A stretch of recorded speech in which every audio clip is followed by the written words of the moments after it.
case you missed it, here are 3 things from this week's AEW Dynamite.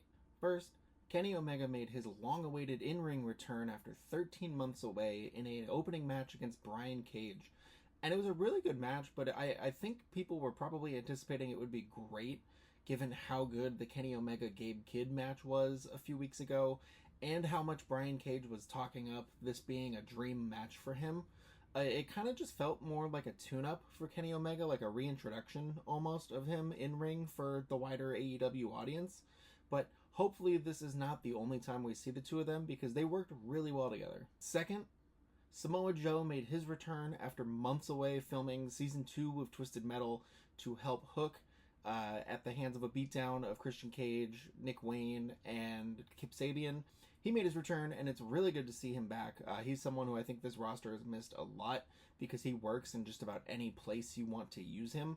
I can't lie, though, there was a second where Taz got up and teased getting involved in the post-match beatdown angle, and I kind of wanted to see that. I wasn't disappointed to hear Samoa Joe's music hit, but I wouldn't have been mad to see Taz get in the ring and like choke Christian out or Nick Wayne out or something.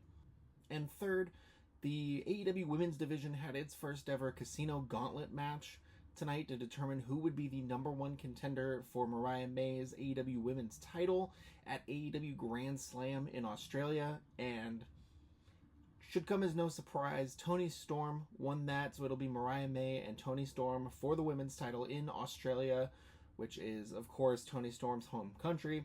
So we'll see what happens with that. The match itself, though, was great. There was a star-making performance from Megan Bayne, who returned to AEW and had a great performance. I kind of want to just see her wrestle anyone on the AEW women's roster now.